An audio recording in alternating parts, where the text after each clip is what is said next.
अभिनंदन करिए बजरंगबली के अनन्य भक्त धीरेन्द्र कृष्ण शास्त्री जी का। जोरदार तालियों के साथ अभिनंदन है।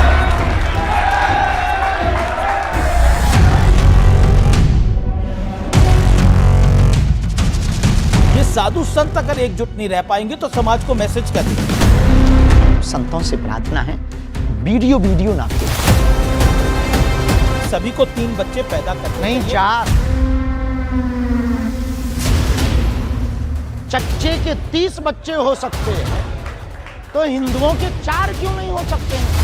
अखिलेश यादव ने आरोप लगाया कि धीरेन्द्र शास्त्री 50 लाख रुपए लेते हैं, वो भी अंडर द टेबल। इंतजार है कि कोई देके जाए। हम तो कहते हैं ऊपर टेबल पे दे जाए।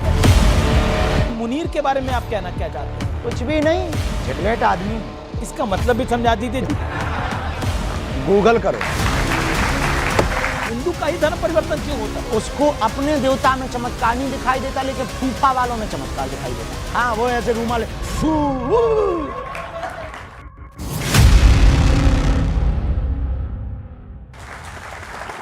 नमस्कार व्यूअर्स, मैं हूं अमीश देवगन।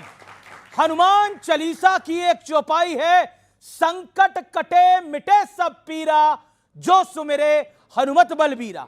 इसलिए जिन्हें पीड़ा होती है वो सीधा बागेश्वर धाम पहुंच जाते हैं अपनी पर्ची निकलवाने के लिए। और लोगों की पर्ची निकालने वाले बागेश्वर धाम के पीठाधीश्वर धीरेन्द्र कृष्ण शास्त्री जी आज खुद हमारे साथ इस मंच पे मौजूद होंगे, हमारे इस बड़े ऑडिटोरियम में। तो जोरदार तालियों के साथ स्वागत कीजिए, अभिनंदन करिए बजरंगबली के अनन्य भक्त धीरेन्द्र कृष्ण शास्त्री जी का। जोरदार तालियों के साथ अभिनंदन है।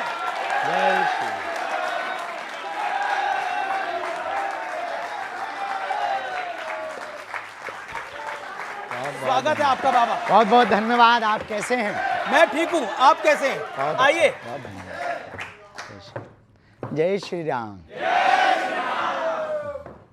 तो बागेश्वर धाम के पीठाधीश्वर धीरेन्द्र कृष्ण शास्त्री आज हमारे इस मंच पर हैं। एक बार फिर जोरदार तालियां धीरेन्द्र कृष्ण शास्त्री जी के लिए।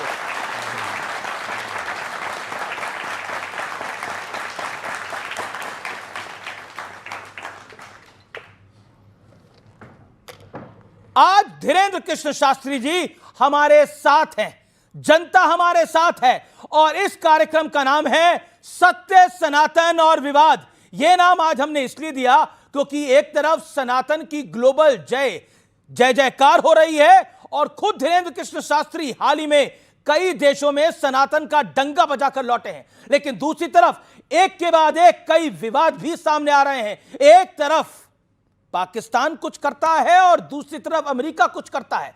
आज इन तमाम विवादों पर हम करेंगे एक बड़ा सार्थक संवाद धीरेन्द्र कृष्ण शास्त्री जी के साथ। बाबा राम राम।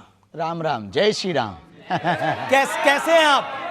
बड़े लंबे वक्त बाद आपसे ऑन कैमरा मुलाकात हो रही है। हाँ, कैसे हैं आप? कुशल मंगल हैं? हनुमान जी की बहुत कृपा है, जी रहे हैं। भगवान जहाँ जहाँ डुलवा रहे हैं तो डोल रहे हैं। तो भगवान की तो कृपा है आप पे, और देश पे भी भगवान की कृपा होनी चाहिए। लेकिन आजकल कई विवाद भी भगवान की कृपा से बड़े फल फूल रहे हैं। मैं एक एक करके शुरू करूंगा, लेकिन शुरुआत मैं करता हूं। आप हिंदुओं को एकजुट करने की बात करते हैं, लेकिन यहां तो साधु संत ही नहीं एक रह पा रहे हैं। विवाद फल फूल रहे हैं, कुछ फल फूल में पानी पौधा आप लगा देते हैं। मेरा काम तो खबर दिखाना है बाबा। तो विवाद देखिए, दुनिया में हमेशा से ही बहुत पूर्व काल से देवताओं में भी मत्सर रहा।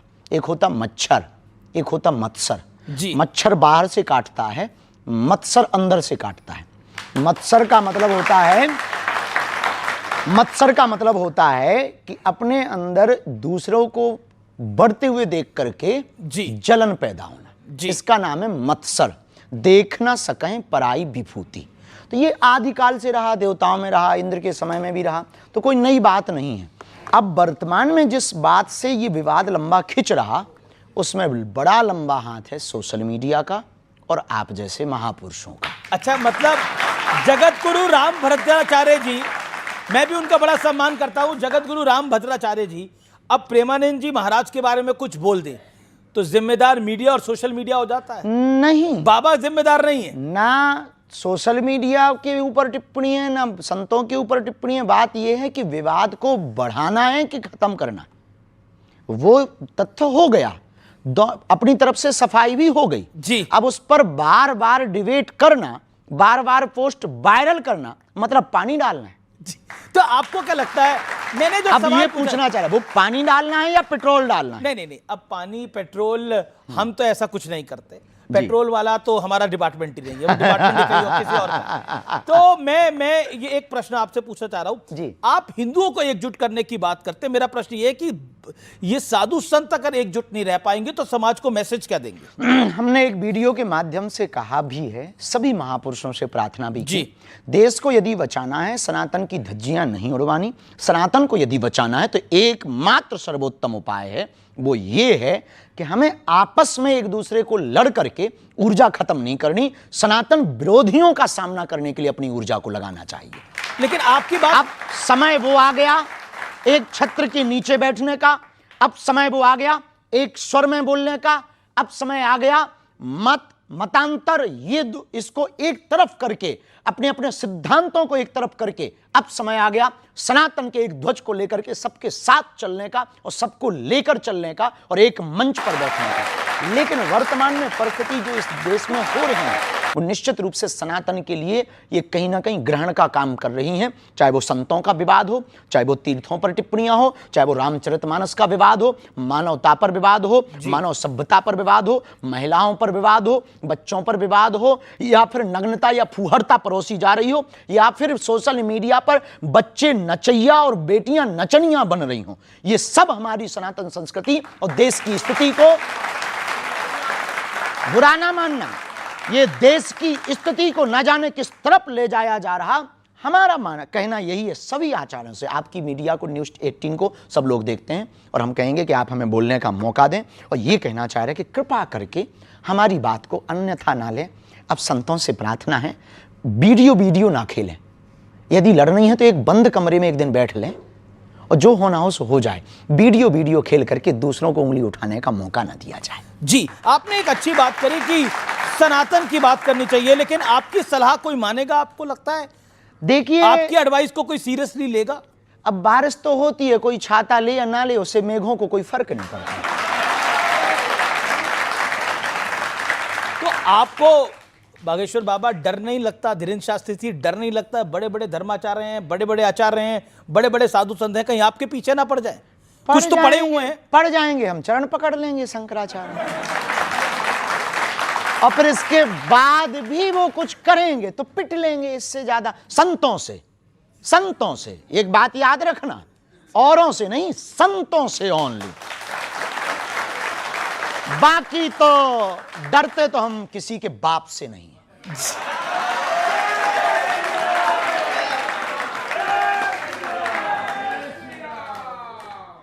आपने पहले भी मेरे एक साक्षात्कार में बोला था, एक इंटरव्यू में बोला था कि आप डरते तो किसी के बाप से नहीं। क्यों डरे भाई? हमने कहा उसे कर्जा ले रखोगा?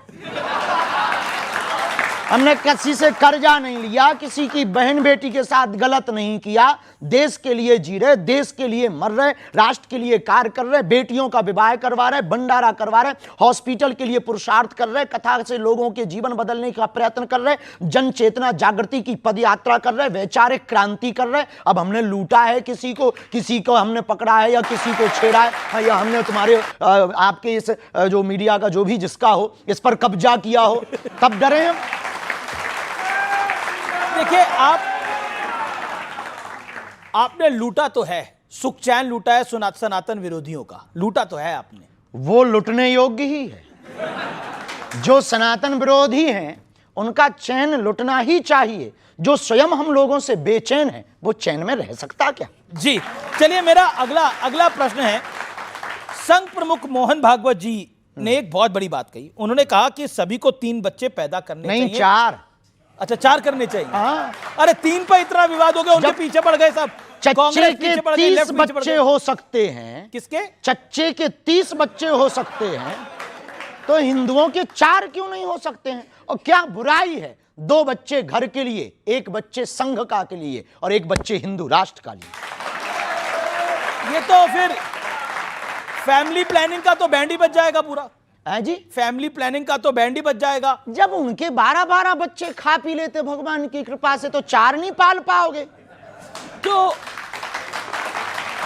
तो कहा जाता था हम 2 हमारे 2 कॉन्सेप्ट बदल गया है अब। नहीं, अब तो उल्टा जमाना आ गया, ना बच्चे जीवन कटे अच्छे। जी, आजकल तो बड़ा उल्टा जमाना आ गया है। आपको लगता है बच्चे होने चाहिए? बिल्कुल होने चाहिए, और 4 होने चाहिए, हमने बोला नहीं है। बच्चे पसंद है आपको?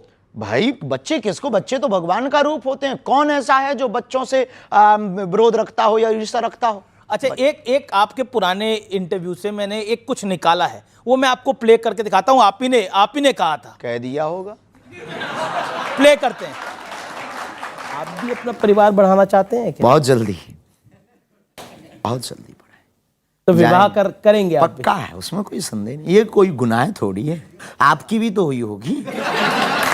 तो लड़की देख ली है आपने या देख रहे हैं? अभी तो नहीं देखी। अभी नहीं देखी। आपको मिले तो खबर खींचिएगा। तो अब से कुछ साल पहले तक तो आपने लड़की नहीं देखी थी, आपने देख ली है? हमने तो कई सारी वीडियो में। हाँ, अनऑफिशियली है भैया, ऑफिशियली है। तो उसमें देखो, वीडियो में हम पूछ रहे हैं कि आपको बच्चे भी पसंद है, आप कहते हैं 4 भी होने चाहिए। तो अब आपकी जब शादी होगी तो कितने करने का प्लान है? अब ये पहले शादी तो हो जाने दो, फिर भी योजना तो बनाई होगी। घर बस जाने दो। हम योजना से तो हम तो ये हमारा एक ही नियम है, कोई नियम नहीं है जी। तो विवाह के रास्ते में कुछ कहानी आगे बढ़ी? अभी तो नहीं। अभी नहीं। अभी बहुत सपने हैं। हमारी एक आदत है, हम सपने युवान बच्चों को भी कहेंगे अपनी जिंदगी से, हम सपने सोते हुए नहीं देखते, जगते हुए देखना चाहते हैं।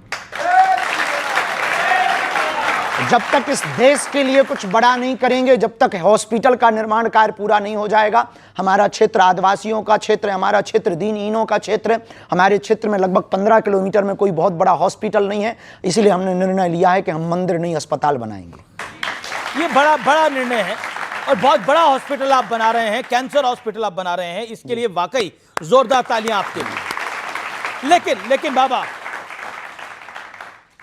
आरएसएस चीफ ने एक और बात कही कि हिंदुत्व जो है, हिंदुइज्म जो है, वो सेकुलरिज्म की गारंटी है। इस बात से आप सहमत हैं? और अगर सहमत है तो क्यों सहमत है? देखिए, सबके अपने अपने भाव होते हैं। सेकुलरिज्म की गारंटी हिंदुत्व है या ये नहीं, इस पर हमने बहुत ज़्यादा विचार नहीं किया। हम इतना कहेंगे कि सत्य, झूठ का बाजार इसलिए चलता है क्योंकि सत्य के सौदागर होते हैं, और झूठ की महिमा भी तब तक है जब तक सत्य है, और सत्य की महिमा भी तब तक है जब तक झूठ है। यदि सभी सत्यवादी हो जाएंगे तो फिर झूठ कहाँ जाएगा, और फिर सब सत्यवादी हो जाएंगे तो तोड़ खत्म हो जाएगा। तो क्या मुसलमानों की वजह से सेकुलरिज्म नहीं है, सिर्फ हिंदुओं की वजह से सेकुलर है भारत? देखिए, भारत में हिंदुओं को और हिंदुत्व को खतरा हिंदुओं से। अच्छा, मुसलमानों से तो बहुत बाद में। हिंदुओं का खतरा हिंदुओं से, उन हिंदुओं से जो खाते भारत का है, गाते पाकिस्तान का। कौन है ऐसे आपकी नजर में? आप जैसे फॉर एग्जांपल, आपकी न्यूज़ों पर बहुत लोग आते रहते हैं जो कहते रहते हैं कि हमें भारत में डर लगता है। आपकी न्यूज़ों पर आते रहते हैं कि ये सब भगवा आतंकवाद है। आपकी न्यूज़ों पर आते रहते हैं जो हिंदुत्व पर टिप्पणी करते। आपकी न्यूज़ों पर आते रहते हैं जो पदयात्रा पर टिप्पणी करते। आपकी न्यूज़ों पर आते रहते हैं जो सनातन पर टिप्पणी करते। आपकी ही न्यूज़ पर आते रहते हैं जो गजवाए हिंद चाहते हैं। हम भगवाए हिंद चाहते हैं। भगवाए हिंद चाहते हैं आप, लेकिन आपने भगवाए हिंद में फिर हम टोकें जी। भगवाए हिंद में यह गारंटी है कि मुसलमान रहेंगे। भगवाए हिंद में यह गारंटी है कि सिख ईसाई सब रहेंगे, पर गजवाए हिंद में यह गारंटी नहीं है कि हिंदू रहेंगे जी। लेकिन मैं भगवा हिंद और गजवा हिंद पर भी आऊंगा, लेकिन आपने युवाओं की बात करी। आजकल का युवा जो है वो ज्यादा रील में रहना पसंद करता है, रियल में रहना पसंद नहीं करता। वो रिलेशनशिप में यकीन नहीं करता, सिचुएशनशिप में यकीन करता है। क्या कहना चाहेंगे? बहुत अंग्रेजी बोल दी आपने। इतनी अंग्रेजी हमारे ऊपर से निकल जाती है, इसका हिंदी बता दो, हम जवाब दें। जी, बेसिकली उसे लगता है कि शादी ब्याह में कुछ नहीं रखा, हम किसी के साथ रहें, हम कुछ भी करें और हम आगे बढ़ें। पश्चिमी कल्चर है, विदेशी कल्चर है, पश्चिम देशों का, भारत का नहीं है। हमारा भारत इसलिए महान है क्योंकि यहाँ मर्यादा है, यहाँ संस्कृति है, यहाँ व्यापारवाद में परिवारवाद पहले है।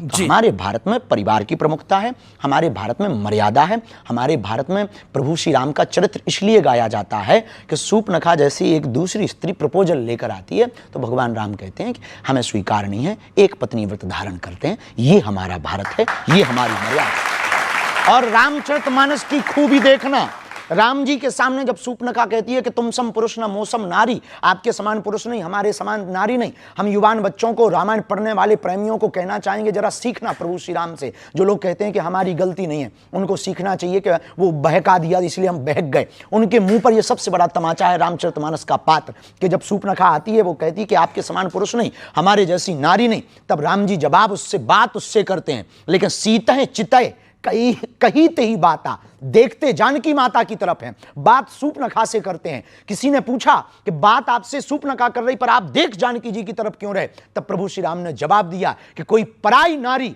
हम पर डोरे डालने आवे तब अपनी वाली को देखना चाहिए। जी, लेकिन अब तो ये पूरा कॉन्सेप्ट बदल गया है, अब तो ये पूरा सिस्टम बदल गया है, इस पर आप क्या कहना चाहते हैं? हम इस पर यही कहना चाहेंगे कि यदि आप अपनी मूल संस्कृति से भटकेंगे तो ना आपका बेड़ा पार होगा ना देश का बेड़ा पार होगा।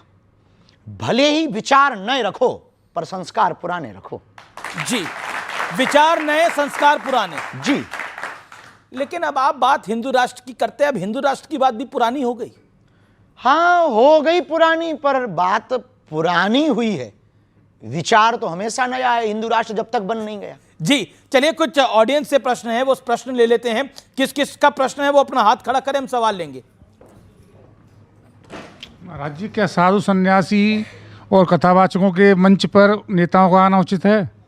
देखिए, राजपीठ और व्यासपीठ दोनों एक दूसरे के पूरक हैं। व्यासपीठ जो परंपरा और जो संकेत करे, उसमें यदि राजपीठ के लोग सुधार के लिए अपने जीवन में आत्मसात करने के लिए आते हैं तो कोई बुराई नहीं है। हम जिस सनातन धर्म व्यासपीठ की परंपरा में बैठते हैं उस व्यासपीठ से बिगड़े को भी गले लगाने की क्षमता रखते हैं। फिर राजनेताओं की तो बात अलग है। सुधारने के लिए कोई भी आ सकता है, सुधारने के लिए नया है। जी जी, व्यासपीठ ज्ञान लेने की जगह है, देने की जगह नहीं है। व्यासपीठ सनातन को चमकाने की जगह है, खुद का चेहरा चमकाने की जगह नहीं है।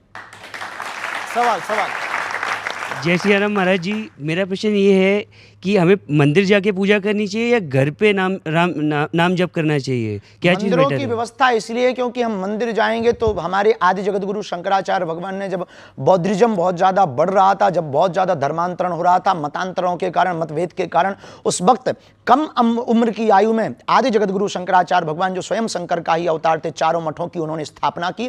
मंदिरों की स्थापना करने के पीछे एकमात्र ध्येय ये था कि भगवान तो मन मंदिर में बैठा है, लेकिन ये भव्य मंदिर इसलिए बनाकर के मठ की स्थापना की कि हिंदू यहां आकर के विचार करे और अपने सनातन को बचाने के लिए एकता करे और एकजुटता में आवे। इसलिए मंदिरों में शांति हवा सब जगह है, लेकिन जब भी आपको धूप या गर्मी लगे तब पंखा के नीचे ही हवा लगती है। ऐसे ही परमात्मा सब जगह है।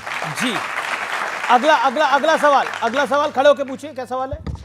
सॉरी, जय श्री राम गुरु जी। जय श्री राम। आपकी जो पदयात्रा होने वाली है नवंबर में, मैं उसे ये पूछना चाह रहा हूँ, आपके उस टाइम पे असहनीय हो जाते हैं, पैरों में बहुत स्वेलिंग हो जाती है, खून भी निकलने लगता है और ये सब बहुत परेशानियों को आपको सामना करना पड़ता है, उसके बाद भी आप करते हैं, तो उससे क्या संदेश देना चाहते हैं या क्या आपका उसका मेन बिना तप के कुछ भी प्राप्त नहीं किया जा सकता है। ये देश और दुनिया है, यहाँ पर दीपक भी तब तक उजाला नहीं दे पाता जब तक वो जलता नहीं है। जब बिना जले उजाला नहीं दे सकते हो तो बिना चले आप देश को सुधार नहीं सकते।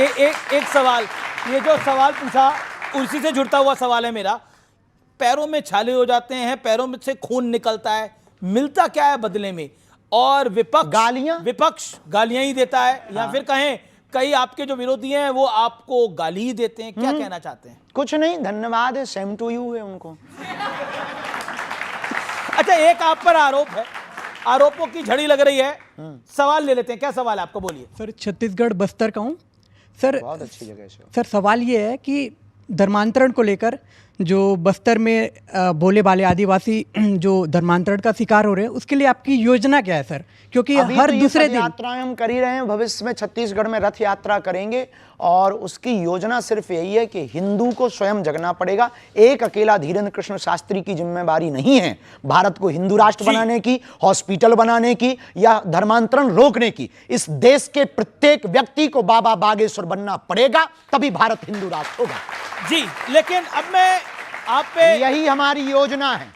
आप पर एक आरोप है कि आपका पॉलिटिकल झुकाव जो है वो एक पॉलिटिकल पार्टी की तरफ है। नो, बिल्कुल भी नहीं। ऐसा हमसे कहा सब जाता जुड़े हैं। हमसे हमारे मध्य प्रदेश के कांग्रेस के पूर्व मुख्यमंत्री कथा करवाते हैं, कमलनाथ जी। वहां के पूर्व मुख्यमंत्री रहे, उनके सुपुत्र दिग्विजय सिंह के सुपुत्र जयवर्धन जी हमारे मंचों पर आते। हमारी बहुत निजता मैं भी है, बताता बहुत हूं प्रेम भी है। ये क्यों बोला जाता है। हाँ। इसी साल फरवरी के अंदर मैं अपने जो आप पे आरोप लगता है उसको आगे बढ़ाता हूं। इसी साल फरवरी में प्रधानमंत्री नरेंद्र मोदी आपके बुलावे पर बागेश्वर धाम पहुंचे थे। उन्होंने आपको अपना छोटा भाई कहकर संबोधित करा, तो आपके विरोधी कह रहे हैं जो मोदी का छोटा भाई है वो तो संघी है। वाह, ये कोई बात हुई है कि उन्होंने छोटा भाई कह दिया तो हम संघी हो गए हैं? अब आपने हमको भाई कह दिया तो क्या हम पत्रकार हो गए हैं? ये आरोप वाले भी ना बिना खुजली के आदमी हैं। लेकिन अब मोदी जी ने आपको छोटा भाई कह इसमें दिया, दिक्कत वो भी क्या है? आपको विवाह की सलाह देके गए थे जी, वो भी तो विवाह की सलाह देके गए थे। निश्चित रूप से वो बहुत, उनका विजन मिशन बहुत अच्छा है। हम इस बात में देखिए, हम एक बात कहें, वो प्रधानमंत्री हमारे हैं और इस देश के प्रत्येक नागरिक के प्रधानमंत्री हैं। प्रधानमंत्री का कर्तव्य है प्रजा से प्यार करना जी। ये प्रधानमंत्री क्योंकि उस पद पर बैठे हैं, उनका प्रजा से प्यार करना कर्तव्य है। और हमारा एक पीठ के पीठाधीश्वर होने के नाते, एक सनातन के सिपाही होने के नाते हमारा कर्तव्य आमंत्रण देना। हमने सबको आमंत्रण दिया और आपके मंच से हम फिर कहना चाहते कि 2026 में 15 फरवरी को फिर से 300 मातृ पितृहीन हम बेटियों का विवाह करवा रहे। यदि किसी पार्टी के नेता के अंदर भाव जगे, हमारी प्रार्थना है सपा, बसपा, कांग्रेस, बीजेपी और निर्दलीय जितने दल हैं उन सब से प्रार्थना है, उनके चीफों से प्रार्थना है, यदि आपके अंदर भाव जगे हमारा आमंत्रण स्वीकार करें। अब मोदी जी आपको छोटा भाई कहते हैं। वो हमें छोटा भाई कह के गए, ये लोग और आवे तो हमको और छोटा कह दें, हमें दिक्कत नहीं है, या बड़ा कह दें, हम मना नहीं करेंगे। सबके भाव है, उनका विजन मिशन बहुत अद्भुत है। इस देश में ऐसा प्रधानमंत्री आया जिसने राम की भी चर्चा की और आम आदमी की भी चर्चा की, खेल की भी चर्चा की तो रेल की भी चर्चा की। एक ऐसा प्रधानमंत्री आया जिनके सामने राम जी भी विराजमान है, कृष्ण कन्हैया भी बैठेंगे। जी चलिए, आपने कृष्ण कन्हैया की बात करी। मोहन भागवत ने बोला कि अयोध्या, मथुरा, काशी हिंदुओं का मूल मुद्दा है इस देश के अंदर। आप इससे सहमत हैं? हम संभल को भी जोड़ रहे हैं, संभल को भी जोड़ रहे हैं। देखिए, ऐसे समझो, बिना तर्क के थोड़ी समझना है। तुम लोग ना तुरंत ताली ठोकते हो। त्रेता में राम जी प्रकट भय, बात सही है, तो अयोध्या में राम जी बैठ गए। अब आता है दूसरा युग, कौन सा? द्वापर, तो बैठेंगे कौन? फिर आएगा कलयुग, तो संभल। तो संभल में भी तो नरेंद्र मोदी हो ही आए हैं, प्रधानमंत्री तो संभल हो ही आए हैं, कल की धाम। बहुत अच्छी बात है, तो जाने में क्या दिक्कत है? वो तो देखो प्रधानमंत्री हैं देश के, वो कहे उनके पूरे देश में, वो हर गांव जा सकते हैं, कोई बुराई तो जी। हम राजनेता थोड़ी हैं कि हम टिप्पणियां करें इस पे। हम पे तो सनातन की बात पूछो भैया। अच्छा, सनातन की बात पूछने से पहले थोड़ी राजनीतिक बात पूछ लेता हूं। अखिलेश यादव का आरोप लगाया कि धीरेन्द्र शास्त्री 50 लाख रुपए लेते हैं, वो भी अंडर द टेबल। मिले नहीं है, इंतजार है कि कोई दे के जाए। हम तो कहते हैं ऊपर टेबल पे दे जाए, बाढ़ में गए अस्पताल में लगाएंगे, भंडारे में लगाएंगे, वैसे ही अभी हम कर्जा में हैं, कर्जा चुका लेंगे। आप तो साधु हैं, संत हैं, बाबा हैं, आप क्या करेंगे इतने पैसों का? हाँ, हम कुछ करेंगे नहीं, बेटियों का विवाह करेंगे। जब इस देश में नाचने वाले करोड़ों ले सकते हैं तो साधु दक्षिणा लेकर के, जब इस देश में विमल गुटखा का, अन्य गुटकों का प्रचार करने वाला करोड़ों ले सकता है, इस देश में सट्टा खिलवाने वाला करोड़ों ले सकता है, इस देश में अश्लीलता, नग्नता फैलाने वाले सिंगर करोड़ों ले सकते हैं, तो साधु यदि 2-5 रुपया लेकर के गरीब बेटियों का घर बसवा दे, अस्पताल बनवा दे, तो बुराई नहीं है। देश के लोगों को दिल खोल करके करना चाहिए। हम चाहते हैं कि इस देश में हर व्यक्ति हमारे जैसा काम करे। लेकिन अब देखिए, आप कहते हैं कि किसी नाचने वाली को या फिर किसी नाचने वाले को इतने पैसे मिल सकते हैं। आपको इन नाचने वालों से, एक्टर से दिक्कत है क्या? संजय दत्त तो हमको आपके दोस्त किसी हैं। से दिक्कत नहीं, वो हमारे सब प्रिय है, हमें दिक्कत नहीं है। हमें दिक्कत है ये जो बीच में बोलने वाले खुजली वाले हैं उनसे। तो ये जो अखिलेश यादव जी का 50 लाख वाला बयान था, ये खुजली वाला है या दूसरा है? हम कुछ कह नहीं सकते, नेताओं पर हम कोई बयान देते नहीं, इस पर पर हम नेता तो पूर्ववत आप भी पे बोल देते हैं सकते। बयान। वो देते रहते हैं, चूंकि अपन तो साधु हैं, गंगा में तो सब स्नान करते हैं। अच्छा, ऐसा क्यों है? अखिलेश यादव भी आपको कहते हैं, तेज प्रताप यादव भी आपको कहते हैं, वो आपके बिहार दौरे से खुश नहीं थे। नहीं, ऐसा नहीं है। कुछ चीज़ें बड़ी बनाई जाती हैं, उनका मंतव्य बिल्कुल भी गलत नहीं होता है, और गलत होता भी हो तो हम कुछ कह भी नहीं सकते। देखो भाई, हमारे लिए सब समान है। जितने प्रधानमंत्री नरेंद्र मोदी जी प्रिय हैं, उतने ही कमलनाथ जी प्रिय हैं, उतने ही हमको अखिलेश जी भी प्रिय हैं, उतने ही तेजस्वी जी भी प्रिय हैं। हम सबके लिए साधुवाद आशीर्वाद देते हैं। भगवान करे उनको सद्बुद्धि मिले, और जो वो कह रहे हैं वो अपनी विचारधारा से। कई बार ना जब ब्रीफिंग फीडबैक गलत पहुंचती है तब व्यक्ति कुछ भी बोल देता। अब तुम्हारे कान में आके कह दे कि बाबा जी तो गड़बड़ हैं, तो हम कितने भी बढ़िया बने रहे, पर तुम्हारा कान भरने वाला इतना बोल दे तो आप उसी नज़र से तो देखो। आपके बारे में कौन कान भर रहा है? हमें नहीं है पता है, अब वो जाने कि जिनके कान भरते हैं। अच्छा, हमें तो कोई दिक्कत ही हुई नहीं। एक काउंटर पॉइंट आता है, आप कहते हैं कि अब वो लोग क्या करते हैं, नाचने वाले क्या करते हैं, एक्टर क्या करते हैं, वो एंटरटेन करते हैं, और एंटरटेनमेंट की तो एक कीमत होती है हमेशा। हाँ, देखो, वो मनोरंजन करते हैं, साधु मनोभंजन करता है। जी, दोनों में अंतर है।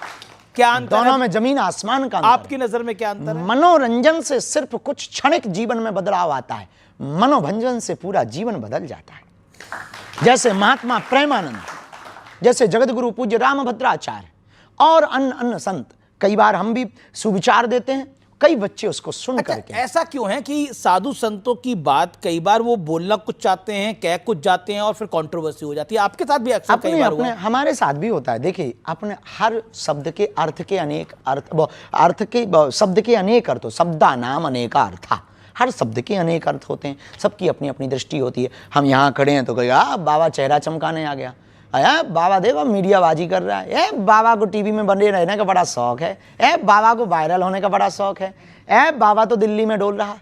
कुछ लोगों का ये दर्शन है, बहुत बढ़िया है, कम से कम सनातन में कोई बोलने वाला तो है। कुछ ऐसा भी कह रहे हैं, कुछ ऐसा कह रहे हैं, अरे गुरु बहुत बेस्ट है, ये करोगे तभी सनातन बचेगा। आप कहते भी हो, करते भी हो, तो अपनी अपनी दृष्टि हो। जैसे आप हो, अब हमारी दृष्टि में आप बहुत बढ़िया पत्रकार हो, आपका वर्तमान प्रेजेंटेशन बहुत अच्छा है, और बहुत जल्दी अपने शब्दों को बदलकर सामने वालों को फंसाने की कला आप जानते हो हमारे अंदर, और सत्य बोलने की कला है, बेबाकी से बोलने की कला है। आप पिछड़ते नहीं हो। न्यूज़ 18 अपनी बात से कभी हटता नहीं है, हमें बहुत अच्छा लगा। लेकिन कुछ लोग कहते हैं वाह, अरे ये तो फलाने की मीडिया है, ये तो फलाने, कुछ लोग गोदी मीडिया कह देते। तो ये अपने अपनी दृष्टि है। आपके प्रति भी ऐसी दृष्टि रखते, हमारे प्रति भी कुछ लोग। अब कोई किसी को प्रभु श्री राम भगवान दिखाई देते, किसी रावण को राजकुमार दिखाई देते थे। तो अपना अपना चश्मा का खेल है। आपने व्हाइट चश्मा लगा रखा, कुछ लोगों ने काला लगा रखा है। तो ये काले चश्मे वालों को आप मैसेज क्या देना चाहोगे? कुछ भी नहीं, भगवान तुम्हारा भला करे, भजन करो भैया। और क्या देंगे भैया, हम तो साधु आदमी, हम किसी से विवाद थोड़ी करेंगे। हम तो यही कहेंगे भैया, आप विवाद करते नहीं, लेकिन विवाद हो जाते हैं। अब हो जाते हैं तो देखो, हम किसी विवाद, एक तो किसी को छेड़ते नहीं है, कोई छेड़े तो छोड़ते नहीं, बस सीधा सा है। अच्छा, क्योंकि आपने भगवा हिंद की बात करी, हिंदू राष्ट्र की बात करी, क्या ये सांप्रदायिक सोच नहीं है? क्या ये कट्टर सोच नहीं? वाह, गजवाए हिंद अच्छी सोच है। नहीं, उसको तो किसी ने अच्छा नहीं बोला। हाँ, तो उसी के जवाब में, काउंटर में, कि आप गजवाए हिंद मांगोगे, हम भगवाए हिंद बना देंगे। लेकिन फिर ये ध्रुवीकरण होता है इससे ना। ध्रुवीकरण वो कर रहे हैं, हम थोड़ी कर रहे हैं भाई साहब। हमें क्या लगी? अब किसी ने कहा, हमारा सीधा सा सिद्धांत है, कुछ लोग इस देश में तिरंगे में चांद देखना चाहते, हम चांद पे तिरंगा देखना चाहते। लेकिन जब आप गजवा हिंद की इस बात भी कट्टर सोच है, और भगवाए हिंद कट्टर सोच नहीं है, भगवाए हिंद है वसुधैव कुटुंबकम। कैसे? ऐसे कि हम सनातनी परंपरा में किसी को मारने पर भरोसा नहीं रखते। हमने तलवारों की नोक पर कभी भी धर्मांतरण नहीं करवाया है। हमने कभी भी किसी भी बहन बेटियों के बांग्लादेश में एक घटना हुई है, जरा देख लीजिए कि कितनी कट्टरता सोच होती है कुछ लोगों के अंदर, कि कितनी मानसिकता गिरी हुई। 9 वर्ष की बच्ची के साथ में 6 महीने पहले रेप हुआ और लगभग 29 लोगों ने रेप किया। उसकी मां चिल्लाती रही चौराहे पर, लेकिन रेप हुआ। क्यों? क्योंकि वो बच्ची सिर्फ हिंदू थी। ये सोच है कुछ लोगों की। हम इस सोच के खिलाफ हैं, हम मुसलमानों के खिलाफ नहीं हैं। हम अब्दुल कलाम को भी सलूट करते हैं और रस खान के भी दोहा गाते हैं। बात आती है तो हमने कभी ये नहीं कहा कि मजार उनकी आस्था के श्रद्धा का केंद्र है। हमने कभी ये नहीं कहा कि मुसलमान इस्लाम खराब है। नहीं, सबको अपनी अपनी आस्था का पूजा करने का अधिकार है, सबको अपने ईश्वर को मनाने का अधिकार है। लेकिन आप दबाव देकर के नहीं मना सकते, आप प्रभाव देकर के नहीं मना सकते हैं। तो गजवा ये हिंद है, सर तन से कलम कर देना, ये सोच का। भगवा ये हिंद है, सबको गले लगा लेना। लेकिन विपक्षी पार्टियां तो देश का भला ही सोचती हैं, वो भी परेशान हो जाती हैं। वो कहती हैं कि ये सांप्रदायिक सोच है, और साथ में वो ये भी कहती हैं ये देश तोड़ने वाली विचारधारा है। तो दोनों देखो, पहली वाली तो हम बात मान लेंगे कि देश तोड़ने वाली विचारधारा है गजवाई हिंद। भगवा ये हिंद तो नहीं है, ये बात हम मानने को इसलिए तैयार नहीं है। वो भगवा हिंद को भी कहते हैं कि ये देश तोड़ने वाले विचार। अब वो अपने अपने विचार हैं, क्योंकि उन्होंने पढ़ा नहीं ना जी। मेरा अगला सवाल आपसे बड़ा महत्वपूर्ण है। आपको ध्यान होगा एक मालेगांव ब्लास्ट केस हुआ था और इसके तमाम आरोपियों को बरी कर दिया गया। तब हमारी उम्र मात्र 7-8 साल की थी। हमने बाद में आर्टिकल्स में पढ़ा, इंटरव्यू को देखा, बहुत सी न्यूज़ों को पढ़ा। कोशिश भर पढ़ते हैं, तथ्य होना चाहिए। उस वक्त विदेशी ताकतों ने सोच समझ करके एक ट्रेंड चलाया था, थीम भगवा आतंकवाद, सोची समझी साजिश में, और पूरे देश में एक थीम वायरल हुई थी, भगवा आतंकवाद। लेकिन भगवान की बड़ी कृपा है, 19 साल बाद ना, 19 साल है 2006, तो कितने साल हो गए? 19 साल हो गए। 19 साल बाद इस देश की न्यायपालिका ने यह सिद्ध कर दिया भगवा आतंकवाद नहीं होता। पूर्व मुख्यमंत्री हैं पृथ्वीराज चौहान, वो कहते हैं कि भगवा आतंकवाद तो नहीं होता, सही बात है, लेकिन सनातनी आतंकवाद होता है। उन्होंने अभी 2025 में यह बयान दिया है। हम उनका कोई जवाब नहीं देंगे, नेता का जवाब दें। हम फिर भी सनातन आतंकवाद पर आपका कमेंट? अभी तक कोई हमको तथ्य मिला नहीं कि सनातन आतंकवाद किसी भी, देखिए, आतंकवाद का कोई धर्म या मजहब नहीं होता। आतंकवादी एक विचारधारा है, देश के ऊपर हिंसा करके या किसी भी जगह पर हिंसा करके अपनी बातों को मनवाना या देश की मानवीय परंपरा को खत्म करना, मानवता पर आपने बोला आतंकवाद का कोई धर्म नहीं होता, कोई भी आतंकवादी हो सकता, हम मानते हैं, पर पाकिस्तान आतंकवादी है, पाकिस्तान में आतंकवादी है, ये धर्म है जी। और पहलगाम में तो धर्म पूछ कर गोली मारी गई। पहलगाम क्यों? क्योंकि वो पाकिस्तानी थे, तब तो 9 ठिकाने अपनी सेना ने ठोके। लेकिन मुनीर के बारे में आप कहना क्या चाहते हैं? कुछ भी नहीं, झिकलेट आदमी है। क्या आदमी है? झिकलेट है वो। इसका मतलब भी समझा दीजिए। इसका अर्थ नहीं बता सकते हम, गूगल करो। झिकलेट का अर्थ आपने बता? उसका मतलब ये है, झिकलेट का मतलब ये है कि भाई बिच्छू का मंत्र जानते नहीं है और सांप के बिल में हाथ डाल रहा है जी। लेकिन मुनीर ने जो बात बोली, जब पहलगाम आतंकी हमले से पहले उन्होंने बोला हमारा देश अलग इसलिए हुआ क्योंकि हम में और हिंदुओं में बहुत फर्क है, हमारी पद्धति अलग है, हमारा जीवन अलग है। बिल्कुल। 1947 में आपको अलग एक जगह भी दे दी, पर हमको एक बात से आज भी हमको मन में दुख है। जब 1947 में 47 में धर्म के नाम पर जगह बांट दी, तो देश में ये बच कौन गए? बताइए, धर्म के नाम पर बंटवारा हुआ कि नहीं हुआ? फिर जब धर्म के नाम पर बंटवारा हुआ तो एक बंटवारे में कमी रह गई। क्या कमी रह गई? वो ये रह गई कि फिर बिल्कुल ही यहां से सफाया कर देना चाहिए थे वहां उनके वाले, और हमारे वाले वहां से पूरे ले आने थे यहाँ। लेकिन अब तो हुआ नहीं है। अब वो तो हम नहीं थे, नहीं तो हम ऐसा करते। लेकिन ऑपरेशन सिंदूर को लेकर बहुत सारी बयानबाजी हुई, लेकिन अमिताभ बच्चन को तो आप जानते होंगे। नाम सुना है, हमारा परिचय नहीं है उनसे। उनकी धर्मपत्नी है जया बच्चन, उन्होंने बोला ये ऑपरेशन सिंदूर क्या नाम होता है? हम नहीं कह सकते उनकी बात पर, क्योंकि किसी की पर आपको लगता है नेताओं ऑपरेशन की सिंदूर टिप्पणी नाम गलत है? नहीं, उन्होंने देखिए सिंदूर उजाड़ा है तो सिंदूर नाम रख दिया, क्या गलत है? सठे साठ्यम समाचरित, शास्त्र कहता है जैसे को तैसा। ऑपरेशन महादेव, बहुत अच्छा। अब इस पर भी सवाल खड़े होते हैं कि ये इस तरह के नाम क्यों रखे जाते हैं? अब कुछ लोगों को तो पहले पढ़ाया जाता था गा से गणेश, तो कुछ लोग कहते थे इससे सांप्रदायिकता फैलती है, तो फिर गा से गधा पढ़ाया जाने लगा। और गा से गणेश बंद हुआ, गा से गधा पढ़ाया जाने लगा, तब से हो गया खेल, गधे ही पैदा हो रहे हैं।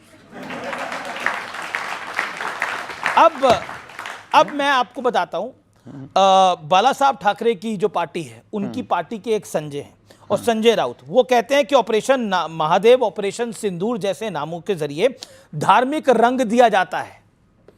नहीं, महादेव संहार के देवता हैं और शंकर जी सबके हैं। इस दुनिया में 3000 साल पहले जी कोई भी दूसरा धर्म नहीं था सनातन को छोड़कर।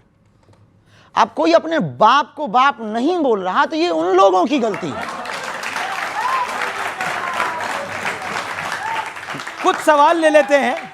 मैं उदय शहरी, भगत, सन्यासी या इनकलाबी, तीनों में श्रेष्ठ कौन है? भक्त यानी भक्त, भक्त ऐसी बात है ना, भक्त, सन्यासी और इनकलाबी। मतलब राष्ट्रप्रेमी, राष्ट्रप्रेमी, यही तीनों ही जो ठीक हैं। देखिए, भक्त और सन्यासी दो अलग नहीं है, एक ही हैं, जैसे चीनी और शुगर, ठीक है? दोनों, भक्त के बिना सन्यासी नहीं हो सकता, भक्ति के बिना सन्यासी कैसे हो सकता, और भक्ति के बिना इनकलाबी भी नहीं हो सकता। राष्ट्र की भक्ति ना हो तो वो इनकलाब जिंदाबाद कैसे बोलेगा? 2 लाइन में मैं वंदन करूंगा कि चुरा कर रंग जीवन के सत्य सनातन धर्म के मंच पे आए हैं। समय की दौड़ में हमने यहाँ कुछ पल बिताए हैं। मिलेगा साथ शास्त्री जी का हम सम्मान करते हैं। सुशोभित मंच से हम वंदन बारंबार करते हैं। जय श्री राम। राधे राधे गुरुजी। राधे राधे। मेरा आपसे ये प्रश्न है कि एक व्यक्ति के जीवन में सफलता का रहस्य क्या होता है, और एक व्यक्ति को सफल होने के लिए सिर्फ मेहनत या फिर किस्मत का भी साथ देना जरूरी होता है? सफलता पाने के लिए 3 सूत्र हैं, हमारे निजी अनुभव के सूत्र हैं। यदि वो आप पालोगे तो शायद आप सफलता पा पाओगे। सोचो, बोलो, करो। पश्चिमी विचारक ने कहा है कि जो आप सोचेंगे वो आप बोलने लगेंगे, जो आप बोलेंगे वो शब्द बनेंगे, जो शब्द बनेंगे वो आदत बनेगी, जो आदत बनेगी वो आपके कर्म बनेंगे, जो कर्म बनेंगे वो आपका भाग्य बनेगा। जी, सवाल।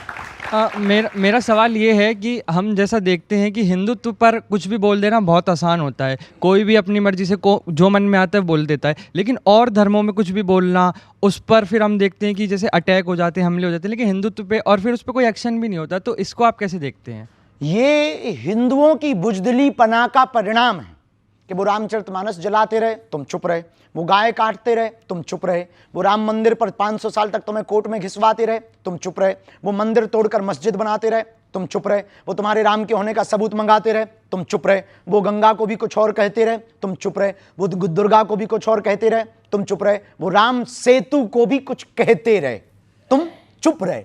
राम सेतु का अर्थ ही है राम सेतु, फिर भी वो राम सेतु का मतलब पूछते हैं। इसका मंतव्य हिंदू बहुत बड़ा बुजदिल है। कुंभकर्ण के बाद यदि कोई सोया है तो हिंदू सोया है। आपको क्यों लगता है कि हिंदू सोया हुआ है? यदि हिंदू सोया ना होता तो इतने लफड़े होते? हिंदू सोया ना होता तो हमें क्या आपके साथ डिबेट करना पड़ता? हिंदू सोया ना होता तो इनकी आवाज को हमें उठाना होता? हिंदू सोया ना होता तो क्या हमें पदयात्राएं करनी होती? हिंदू सोया ना होता तो क्या हमें धर्म विरोधियों से लड़ना पड़ता? हिंदू सोया ना होता तो क्या हमारी रामायण को जलाया जाता? हिंदू सोया ना होता तो क्या हमारी आस्था के प्रतीक तीर्थ राम मंदिर, कृष्ण मंदिर या संबल में मंदिरों को तोड़ करके दूसरे मजहब के आस्था के केंद्र बनाए जाते? हिंदू सोया ना होता तो क्या हमारे राम को काल्पनिक कहा जाता? हिंदू सोया ना होता तो क्या द्रौपदी के ऊपर परिहास किया जाता? हिंदू सोया ना होता तो क्या हमारे प्रभु श्री राम के बारे में अनर्गल टिप्पणियां की जाती? हिंदू सोया ना होता तो क्या इस देश में गाय कटने के वूचड़ खाने होते, हिंदू सोया ना होता तो क्या यमुना गंदी होती, हिंदू सोया ना होता तो क्या गंगा गंदी ना होती, हिंदू सोया ना होता तो क्या हमारे तीर्थों पर ब्लास्ट होते? कि हिंदू सोया है।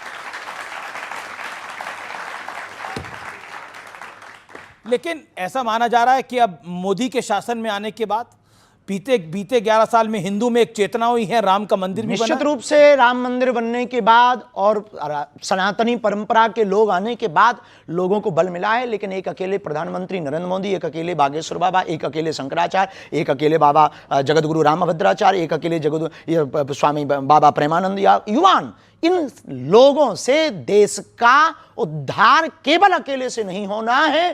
प्रत्येक व्यक्ति को सनातन का फाइटर सिपाही बनना पड़ेगा। एक प्रश्न मेरा पूरी जनता की तरफ से, इस देश के युवा से बाबा बागेश्वर को क्या उम्मीदें हैं?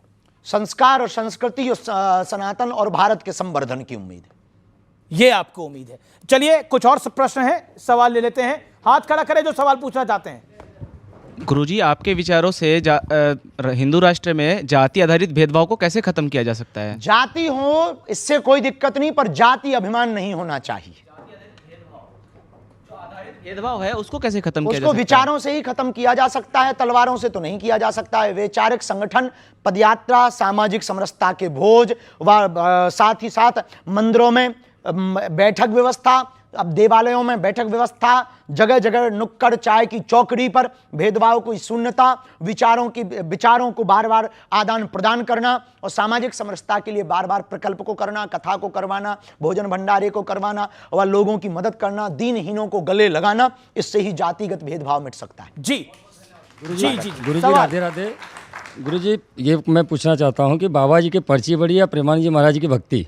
जी, बाबा जी की पर्ची बड़ी या प्रेमानंद जी महाराज जी की भक्ति बड़ी है? ये आप जो है भारत पाकिस्तान का नक्शा तुम बाबाओं को लड़वाने आए हो क्या? तूने ठेका ही ले रखा है महात्माओं को लड़वाने का कि कौन बढ़िया है? ये बता, तू बढ़िया है या तेरे पिताजी बढ़िया है? अब बता, हैं? तो बस दोनों सही है। उन्होंने बोला दोनों सही है। बेटा ज्यादा खुजली हो तो हवेली पे भी आ जाना। जी, सवाल ले लेते हैं। बोलो भाई। सतकोटि प्रणाम बाबा। मेरा सवाल आपसे यह है कि आपने बोला कि विचार नए होने चाहिए लेकिन संस्कार पुराने होने चाहिए, लेकिन संस्कारों के नाम पे जो महिलाओं के साथ इतने सदियों से गलत होता आया है, उनको घर से नहीं निकलने दिया जाता है, उनको नौकरियां नहीं करने दी जाती हैं और सारे संस्कारों का बोझ सिर्फ महिलाओं पे दे दिया जाता है। सनातन के लोगों ने नहीं किया, इस देश की देश की बुद्धिहीन लोगों ने किया है। इस देश में कुछ लोगों को सेक्युलरिज्म का कीड़ा काटता और राजनीति का कीड़ा काटता, उन्होंने मतभेद किया है। हमारे सनातन ने तो महिलाओं को पीछे नहीं, बगल में नहीं, आगे रखा है। हम जब भी भगवान का नाम लेते हैं तो राम सीता नहीं कहते, सीताराम कहते हैं। हम जब भी भगवान का नाम लेते हैं तो श्याम राधे नहीं कहते, राधे श्याम कहते हैं। हमारे सनातन में तो मातृ शक्ति को यत्र नार्यस्तु पूज्यन्ते रमन्ते तत्र देवता, जहां नारी की पूजा है वहां देवता वास करते हैं। हमारे सनातन में लिखा, नारी निंदा मत करो, नारी रतन खदान, नारी से नर उपजे ध्रुव प्रहलाद समान। जी, तो हमारे सनातन धर्म ने, हमारी सनातनी परंपरा ने, हमारे वेदों ने, हमारे ऋषियों ने कभी भी मातृ शक्ति का अनादर नहीं किया, उनको सबसे आगे बैठाया है। बिना शक्ति के शिव भी अधूरे हैं। ये कुछ इस देश में कुठारा घात, इस देश को बिगाड़ने और पुरुष स्त्री के बीच में भेद करने वाले कुछ बुद्धिहीन लोगों ने ये भेद फैलाए हैं। हमारे सनातन में ये भेद नहीं। महाराज जी, मेरा प्रश्न ये था, जिस प्रकार आपकी रुचि जिस प्रकार बजरंगबली में, उसी प्रकार से हम अपनी रुचि कैसे अपने इष्ट में लाएं और किस प्रकार नाम में रुचि और प्रीति बढ़ाएं? देखिए, भगवान के प्रति रुचि बढ़ाने के लिए उनके निरंतर महापुरुषों की वाणियों से उनकी कथाओं को श्रवण करना, उनकी लीलाओं को श्रवण करना, उस पर चिंतन करना, उसको अनुभव और महसूस करना। जब छोटी छोटी बातों में आप सजगता ले आएंगे, महसूस करने लगेंगे, तो आपको लगेगा कि आपका नाम जप में रटन लग गई है और आप आज जपा जप विधि में आ जाएंगे। अनवरत आपके जिह्वा से नाम जप चलने लगेगा और जब आप प्रेमास्पद में भर जाएंगे। स्वामी रामकृष्ण परमहंस जी से यही प्रश्न किसी ने किया कि हमको भगवान को पाना है, आप उपाय बताओ। उन्होंने कहा कल आना। वो बेचारा कल चला गया। बोले नदी चल, वो बेचारा नदी चला गया। अब परमहंस जी नदी में कूद गए, अब बोले तू भी आ जा। तो सीधा साधा आदमी रहा होगा तुम्हारे जैसा, नदी में कूद गया वो। जैसे ही वो नदी में कूदा वो ऊपर चढ़ बैठे, सिर पे बैठ गए। अब वो फड़फड़ाने लगा पानी में, क्योंकि श्वास नहीं ले पा रहा। जब थोड़ी देर बाद रामकृष्ण परमहंस जी ने छोड़ा तो उसने पूछा कि ये क्या था, हमें तो पागल पहले लग रहे थे, अब कन्फर्म हो गया। बोला हम पागल वागल नहीं है। तूने पूछा भगवान को कैसे पाएंगे, तो उसका उपाय बताया। बोले ये थोड़ी उपाय है कि नदी में डुबाओ। बोले जिस प्रकार तू नदी में श्वास लेने के लिए तड़प रहा था, ऐसे ही तड़प जब तू परमात्मा के लिए अंदर ले आएगा तो परमात्मा की प्राप्ति हो जाएगी। तो तड़प को बढ़ाने के लिए प्रेम बहुत ज़्यादा जरूरी है। तड़प को बढ़ाने के लिए उनकी लीलाएं सुनना बहुत ज़्यादा जरूरी है। तड़प को बढ़ाने के लिए महापुरुषों के चरित्रों को, जीवन को देखना बहुत ज़्यादा जरूरी है। तो नाम पर भी निष्ठा होगी, भगवान पर भी निष्ठा। आपने प्रेम की बात करी, तड़प की बात करी, ये युवा पीढ़ी के लिए सवाल है। आपकी नज़र में प्रेम क्या है, प्यार क्या है, लव क्या है? देखिए, अब लव का हमें पता नहीं, प्रेम का पता है। आजकल लव के बहुत से अर्थ हैं। प्रेम का मतलब है समर्पित हो जाना। प्रेम का मतलब है, बिंदु जी की एक बहुत अच्छी लाइनें थी, मैं अगर देखूं तो देखूं मगर तुम ना मुझको देखना, तुमने अगर देखा तो फिर मगरूर हो जाऊंगा मैं अगर चाहूं तो चाहूं मगर तुम ना मुझको चाहना, तुमने अगर चाहा तो फिर प्रेमी नहीं मजदूर हो जाऊंगा मैं। लेकिन राधा और मीरा के प्रेम में, प्यार में, इश्क में और आज की जनरेशन की इश्क तो नाम ही मत लीजिए। नहीं, तो आज प्रेम ही नाम लो, बहुत बेहतर। तो आज की जनरेशन की मोहब्बत में क्या फर्क है जी? आज की जनरेशन की मोहब्बत वो में शाश्वत प्रेम है, पवित्र प्रेम है, और आज का प्रेम वासना का प्रेम है। आज का प्रेम है भोग का प्रेम। आज का प्रेम है सिर्फ शारीरिक सुख का प्रेम। आज का प्रेम है क्षणिक में बदलने का प्रेम। आज का प्रेम सिर्फ बिस्तर तक रह गया है। बुरा मत मानना, आपकी टीवी पर ऐसी बात बोलेंगे कई लोगों को लगेगा बाबा बहुत विचित्र बात बोल रहा। बिस्तर पर ले जाने वाले तुम्हें बहुत लोग मिलेंगे, मंजिल पर ले जाने वाला कोई मिलेगा। तो आप राधा और मीरा के प्रेम को आज के प्रेम से नहीं तोल सकते, क्योंकि आज का प्रेम वासना का है। मीरा और राधा का प्रेम उपासना का था, और मीरा और राधा ने सिर्फ कृष्ण से प्रेम किया, और आजकल के बेटा और बेटी तो भगवान ही बचाएं। क्या आपको आज के बेटे और बेटियों में, लड़के लड़कियों में क्या गड़बड़ दिख रही है? कुछ भी गड़बड़ नहीं, हमें तो सब अच्छे ही दिख रहे हैं, हमें क्या लेना देना। हम उनको एक सलाह कोई देना चाहेंगे आप अपनी तरफ? यही सलाह देंगे कि देखो भाई, बुरा मत मानना, ये प्यार मोहब्बत, इसके जो भी तुमने नाम देते हो ये सब बाद में कर लेना, पहले सफलता पा लेना। पहले सफलता पा लो। अब ये डोनाल्ड ट्रंप को क्या टेंशन है आपकी राय के अंदर? हमारा पड़ोसी तो नहीं है, दूर है काफी। डोनाल्ड ट्रंप तो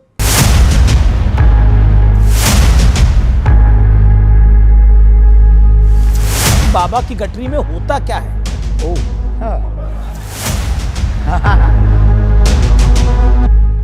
अब आप बताइए, इतना महंगा चश्मा, यॉट पे घूम रहे हैं, किसी हलवानाथ में फोटो खींच रहे हैं। Donald Trump. अब इस पे तो कुछ बोलना पड़ेगा।